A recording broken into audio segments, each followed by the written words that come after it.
Merci Marc-Olivier, bonjour à tous. Désolé d'être en visioconférence. Je ne sais pas si vous voyez du coup ma présentation. Oui, c'est parfait. Parfait. Est-ce que vous pouvez... Voilà. Merci beaucoup. Voilà. Donc, en effet, je suis Guillaume Dardenne. Moi, je suis impliqué dans un laboratoire de recherche sur Brest qui s'appelle le LATIM, Laboratoire de traitement de l'information médicale. Je vais tout d'abord très brièvement présenter un petit peu le laboratoire, hein. Donc, c'est une unité INSERM qui a été créée dans les années 2000 par Christian Roux, un chercheur de l'ENST Bretagne, donc une école d'ingénieurs basée sur Brest. Et puis Christian Lefebvre, qui était chef du service orthopédie. Et donc, la volonté ensemble de créer, concevoir de nouvelles choses, essentiellement tournées vers l'ostéo-articulaire. Alors, le laboratoire, depuis les années 2000, a progressivement évolué, menant d'autres activités que l'ostéo-articulaire en tant que tel. Et aujourd'hui, c'est un laboratoire qui travaille en étroite collaboration avec l'Université de Brest, l'IMT Atlantique, qui est l'école d'ingénieurs locale, et puis évidemment l'INSERM et le CHU de Brest. Alors, les motivations du laboratoire, ce sont les données. Pouvoir traiter ces données afin de pouvoir récupérer tout un tas d'informations, des informations disponibles pour améliorer la connaissance dans le domaine médical, et puis des informations disponibles pour améliorer le traitement, améliorer l'action. Et donc, avec des impacts dans toute la chaîne thérapeutique, de la prévention vers le traitement, en passant par le suivi. Et puis, une activité émergente de plus en plus présente également au sein du laboratoire, c'est l'évaluation à un stade très précoce d'un développement technologique, l'évaluation économique, l'impact économique du développement d'une telle solution technologique. Alors, notre laboratoire, il est divisé en 4 grosses équipes.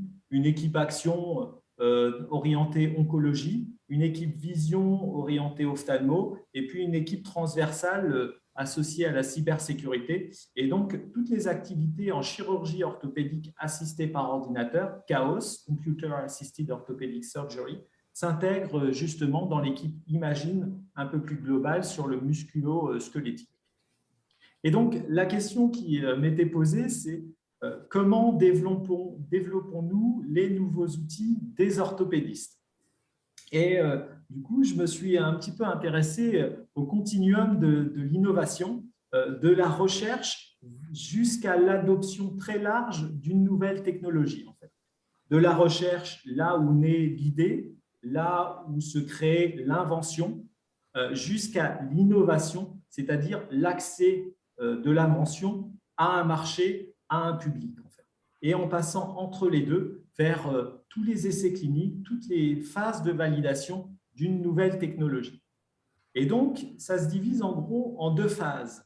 De la phase recherche jusqu'aux essais, aux premiers essais cliniques, on est face à la volonté de pouvoir élever le niveau de maturité de notre solution technologique.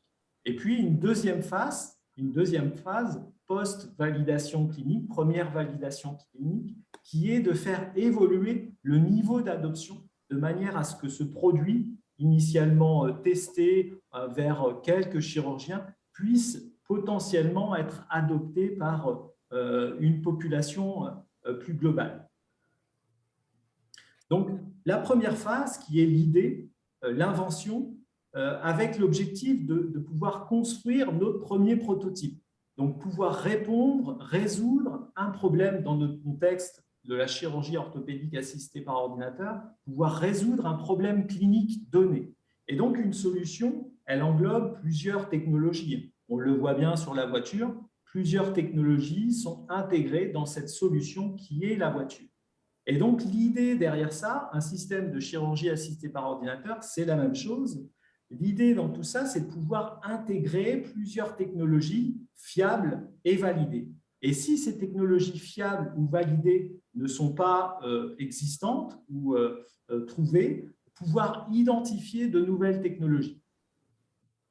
Et donc, on a des moyens de pouvoir justement identifier ces nouvelles technologies qui seront par la suite intégrées dans cette solution technologique.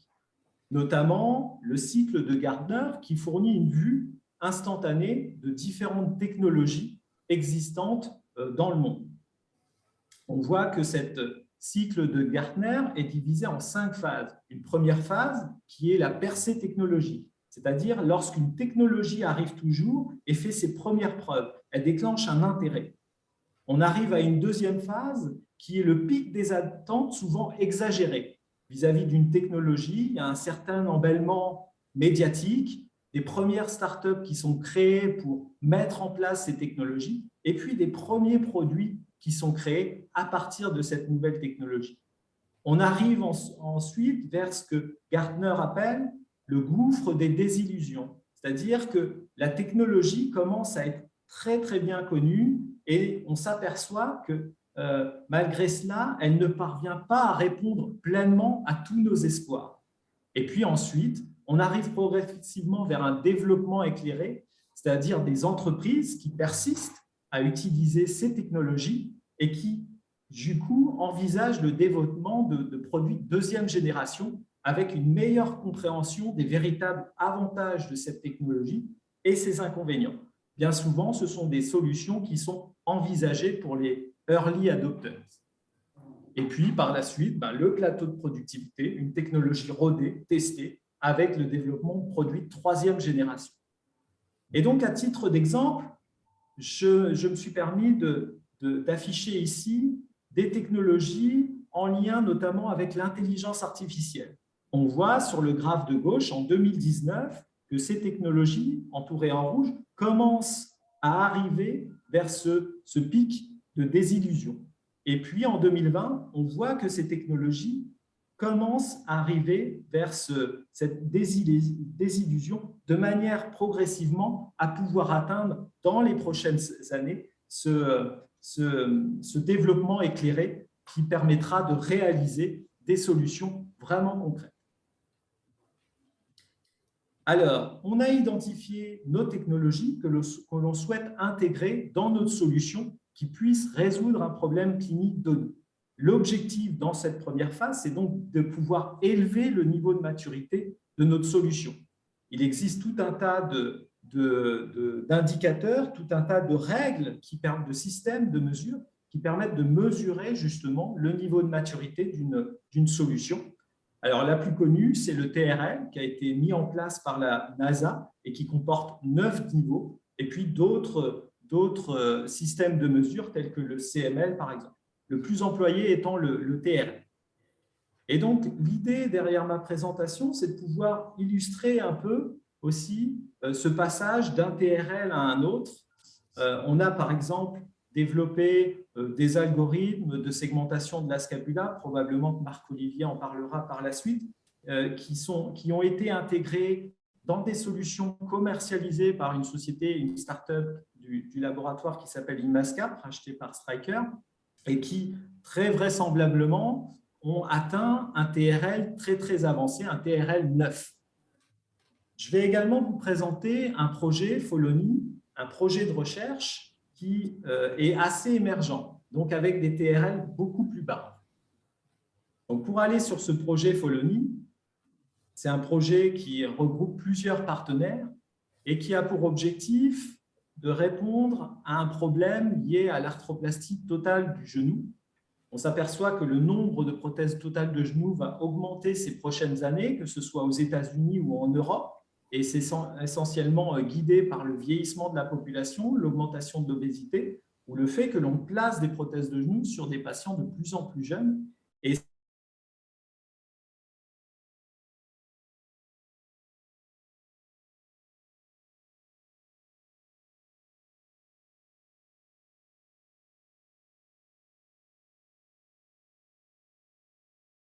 que le positionnement de ces prothèses n'est aujourd'hui pas fait de manière optimale et qu'il peut y avoir, à l'issue de l'intervention, la présence d'infections avec un diagnostic parfois tardif qui complique justement ces reprises chirurgicales. Et l'objectif du projet, il a pour objectif de travailler sur les 3 phases, le planning, la chirurgie et le suivi, de manière à mettre en place une thérapie personnalisée qui puisse répondre à ces changements démographiques et diminuer potentiellement le nombre de reprises chirurgicales ou tout du moins améliorer la prise en charge du patient. Lors du planning, de manière à avoir une prothèse probablement plus adaptée via le développement d'un logiciel de planification pour la conception automatique de prothèses totales de genoux personnalisées, l'objectif étant d'avoir une solution automatique qui permette progressivement d'aller vers de la production de masse de prothèses sur mesure. Lors de la chirurgie, de manière à avoir un logiciel utilisable au cours de l'intervention et qui permet justement, via la réalité augmentée, d'assister le chirurgien pour le positionnement optimal des guides de coupe nécessaires pour la mise en place des prothèses totales de genoux. Et des solutions abordables, non intrusives et qui permettent une assistance optimale. Et puis, pour finir, lors du suivi, pouvoir identifier de manière très précoce une complication post-opératoire via l'élaboration d'une prothèse connectée et une plateforme de suivi post-opératoire et via l'élaboration notamment de nouveaux capteurs, de nouveaux moyens, de nouveaux algorithmes de détection de problèmes post-opératoires et un meilleur suivi. Alors, lors du planning, l'idée, c'est de pouvoir disposer d'un logiciel qui permette de concevoir des prothèses automatiques sur mesure. Et donc, on a mis en place une plateforme automatique pour la conception d'implants sur mesure qui permet, dans un premier temps, de réaliser une segmentation, c'est-à-dire à partir d'un scanner disponible sur le PACS, pouvoir récupérer la surface osseuse associée au patient. Et pour cela, on utilise des techniques issues de l'apprentissage profond. Pouvoir identifier de manière automatique sur cette segmentation tout un tas de repères anatomiques, des rayons de courbure de condyle, des points anatomiques d'intérêt qui vont nous permettre par la suite de concevoir et d'ajuster automatiquement la prothèse totale du genou. Et puis, via l'élaboration de ce logiciel de planning, une dichotomisation complète de la chaîne, c'est-à-dire une traçabilité de l'ensemble des informations enregistrées, créées au cours de ce processus, enregistrer les informations issues de la segmentation automatique, les informations provenant de la détection automatique des repères anatomiques, des rayons de courbure, etc., etc. Et donc des informations qui sont automatiquement également derrière retournées sur le PACS. Donc, à titre d'exemple, voici ce logiciel un peu prototype où on voit justement ici l'accès au PACS. Donc, on a tous nos patients ici disponibles sur le PACS. Donc, on vient sélectionner nos patients avec les différentes séries scanners disponibles.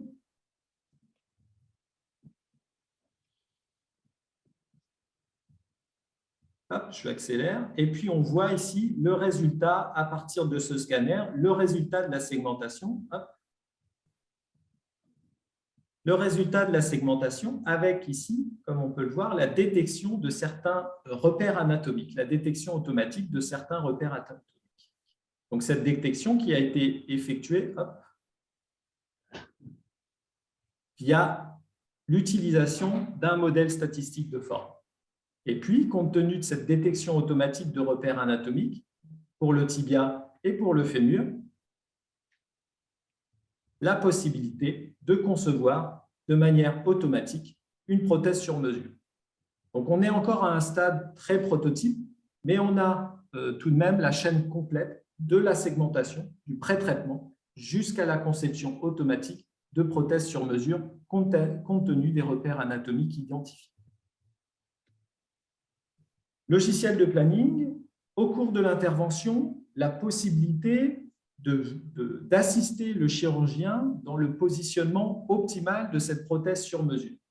Alors, il existe bien évidemment des systèmes de navigation qui permettent de réaliser ces tâches-là, des guides sur mesure, etc. L'idée derrière ça, c'est de pouvoir exploiter de manière très amont de nouvelles technologies d'acquisition, de capture, de scènes chirurgicales, notamment des caméras de profondeur qui permettent d'avoir une visualisation complète d'une scène en 3D. Et donc, l'idée, c'est d'aller progressivement vers la conception de solutions sans marqueur. le fait d'utiliser ces caméras pour pouvoir localiser en temps réel et sans marqueur, comme c'est le cas dans les systèmes de navigation traditionnels, des instruments chirurgicaux de manière à vérifier leur bon positionnement au cours de l'intervention. Et c'est ce que l'on voit ici. C'est le résultat d'un algorithme qu'on a développé au sein du laboratoire, le fait d'exploiter ces informations issues des caméras de profondeur pour détecter et localiser automatiquement ces instruments chirurgicaux dans la scène chirurgicale et sans marqueur. Donc, c'est ce qu'on voit ici, le résultat de l'algorithme, ici, en superposition en bleu, le résultat de l'algorithme de localisation. Donc, on a réalisé des premières mesures, des premières validations qui montrent qu'aujourd'hui, la précision obtenue par ces algorithmes et compte tenu des caméras, on est de l'ordre du 2 mm, 2 degrés, ce qui n'est pas encore tout à fait optimal pour une exploitation aujourd'hui clinique.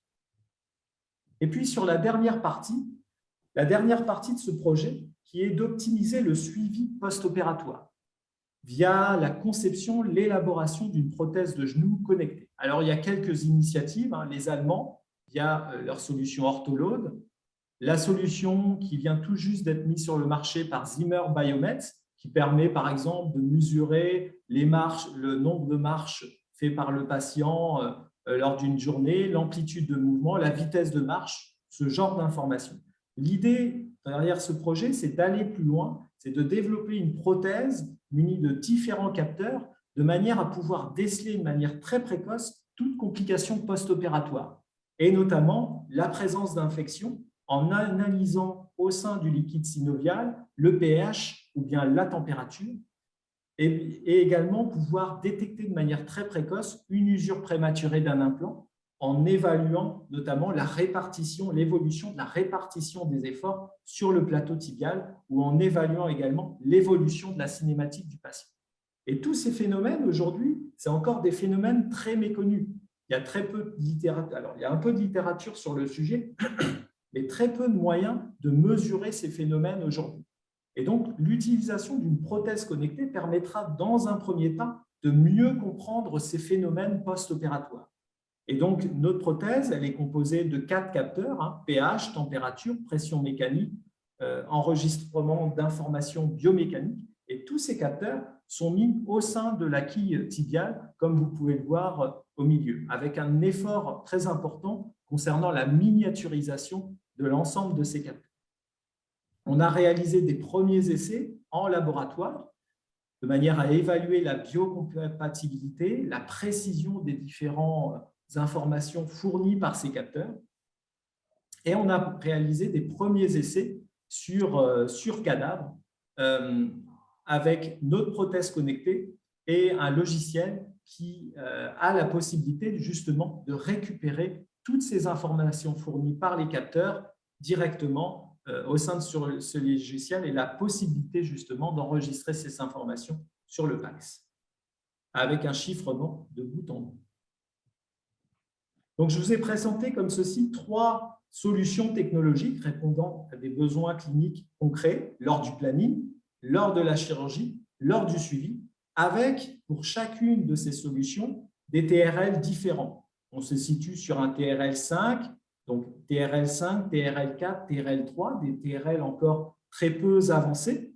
On est encore dans un stade recherche et avec des technologies qui ont été intégrées dans ces solutions, des algorithmes de segmentation pour le logiciel de planning, des algorithmes de localisation automatique sans marqueur pour les solutions utilisées au bloc opératoire ou des technologies capteurs, acquisition de données pour la prothèse connectée, permettant ainsi de favoriser le suivi post-opératoire.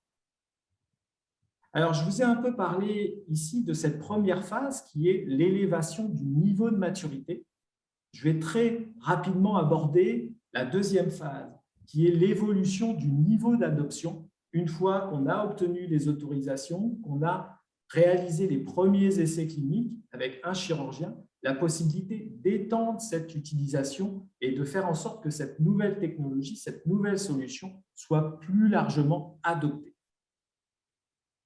Et on voit bien que c'est un élément assez complexe puisque bien souvent, lorsqu'une technologie est mise sur le marché, une technologie récente, innovante, mise sur le marché, on réussit dans un premier temps à atteindre ce que l'on appelle les early adopters. Donc, c'est les personnes qui sont souvent friands de nouvelles technologies, intéressés pour tester de nouvelles choses. Et l'objectif, c'est de pouvoir atteindre le reste de la population. Et ça correspond à peu près à 80% de la population, donc le reste des chirurgiens.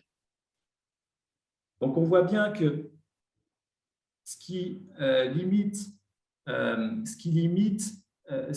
permet de passer de cette phase de early adopters vers le reste de la population, il y a plusieurs raisons liées à ça. Le coût de la technologie, la fiabilité de la solution, le bénéfice clinique démontré, c'est des choses qui sont largement montrées dans divers livres. Mais il y a également un autre point de plus en plus présent, c'est cette notion de usefulness, d'acceptabilité d'une nouvelle technologie. Et cette notion d'acceptabilité d'une nouvelle technologie, elle est dépendante de deux critères. La notion d'utilisabilité, la capacité qu'une technologie a à être facilement utilisée, et cette notion d'utilité, la capacité d'une technologie à réaliser une tâche, résoudre un besoin clinique. Et ça, c'est des éléments également essentiels, en plus du bénéfice clinique, en plus de la fiabilité de la technologie. Et c'est des éléments que l'on souhaite justement, dans le cadre de l'association Chaos France, mettre en valeur, mettre en exergue, valider de manière à fluidifier ce passage d'une nouvelle technologie vers quelques chirurgiens à une adoption plus massive. Je vous remercie pour votre attention et je me permets de faire un petit peu de publicité également pour un congrès qui s'intéresse tout particulièrement à la chirurgie assistée par ordinateur qu'on aura le plaisir d'organiser sur Brest en 2022, après une session à New York et après une session à Pékin. Donc, c'est une vraie satisfaction pour nous de pouvoir accueillir ce congrès focalisé sur la chirurgie orthopédique assistée par ordinateur. Merci. Bravo.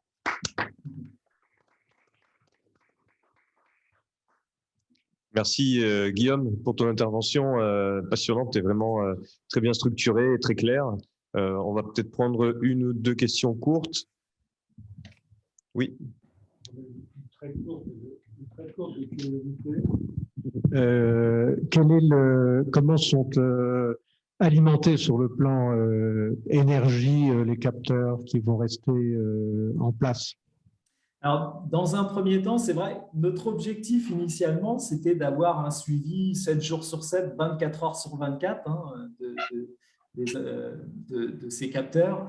Là, dans un premier temps, on va se focaliser sur une prothèse qui sera alimentée sur demande. C'est-à-dire que lorsque l'on souhaitera récupérer les données issues des capteurs, on va aligner l'antenne qui va nous permettre de récupérer ces données-là. Et en alignant cette antenne-là, ça allumera d'une certaine manière les capteurs et grâce à cela, on pourra justement récupérer ces informations-là. Donc, c'est sur demande.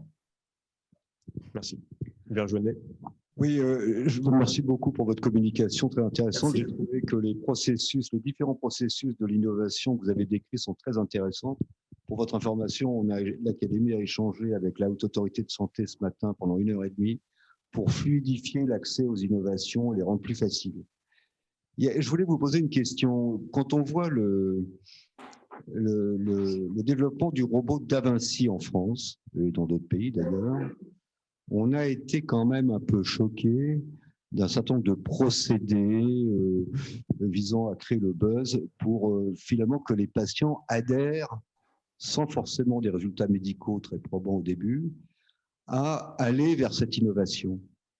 Est-ce que vous avez intégré, pour recruter justement des patients qui vont bénéficier de cette innovation, ce mécanisme-là? Parce que ça va être très important de recruter des patients qui, en particulier, vont avoir un suivi assez long dans le cas de la prothèse de genou. Comment vous intégrez ça?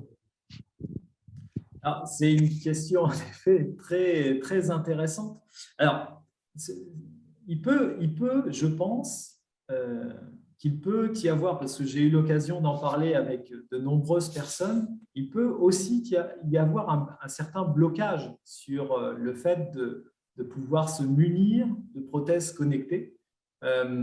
Mais je pense que les patients ou en tout cas la position des patients vis-à-vis de ces nouvelles technologies est probablement en train d'évoluer avec des patients de plus en plus acteurs peut-être dans leur prise en charge de leur maladie.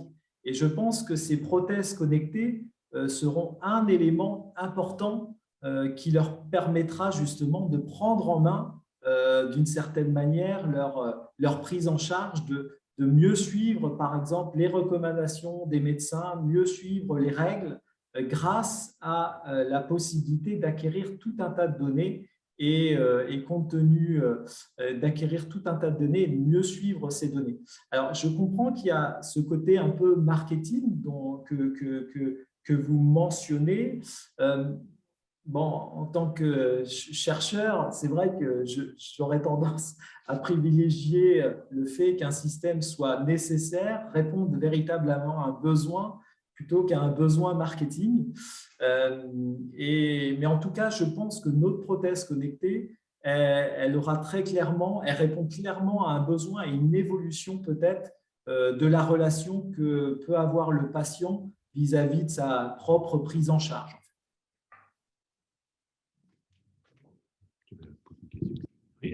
Bravo, deux mots. Pour avoir le marquage CE d'une prothèse connectée, ça va pas être facile quand même. Avec la symptomatologie, la réglementation européenne sur le cobalt, aller mettre des récepteurs dans un genou, ça va être difficile. J'ai l'impression dans la courbe que tu as montré, je suis d'accord avec toi, est-ce que nous sommes au début de la phase de désillusion? Parce que quand je vois les investissements faits par tous les établissements de France dans les robots, outils connectés, etc., est-ce que la chute ne risque pas d'être un peu brutale si on se rend compte que finalement, c'est pas aussi bien que ça? Si on va sur les réseaux sociaux, tous les jours, on voit telle clinique qui a acheté le nouveau robot, j'ai fait moi 200e prothèse robotisée, etc. Et on a l'impression que si on n'utilise pas un robot aujourd'hui ou un outil connecté, on est vraiment le dernier des derniers. Et finalement, est-ce qu'on n'est pas un petit peu trop en avance sur la vraie vie? Alors, c'est provocateur, hein, mais c'est une excellente question. Je pense que l'avenir peut-être nous dira le besoin aussi d'évaluer véritablement le bénéfice clinique. Et ça, c'est également un chantier qu'on est en train de mener avec Chaos France. Je pense que Marc-Olivier, tu en toucheras probablement un mot, enfin, tu en parleras probablement par la suite. Tu veux peut-être ajouter un mot, Marc-Olivier? Je vois que tu as le micro. Juste après. Oui, d'accord. Mais oui, en effet, c'est le besoin d'évaluer cliniquement les choses de manière à démontrer en effet le bénéfice clinique. Après, sur la partie implant connecté, il est clair que la mise sur le marché sera pas très simple. On est sur un classe 3. A priori, et donc la nécessité là encore de réaliser une investigation clinique pour pouvoir mettre en place cette prothèse connectée sur le marché. Ce qui est tout de même intéressant, c'est que Zimmer Biomet l'a fait via leur prothèse, leur toute récente prothèse, ce qui veut dire que c'est réalisable. Et ces prothèses connectées, on les voit aussi dans d'autres spécialités aussi. Donc, c'est quelque chose d'atteignable, même si ça prendra très probablement du temps. Merci Guillaume. Donc, il y a des chirurgiens ingénieurs et puis vous voyez qu'il y a des ingénieurs qui tendent vers la chirurgie et c'est tout l'intérêt aussi de sociétés comme Chaos France. Je vais vous faire donc la prochaine communication sur changer la prise en charge plus que nos gestes.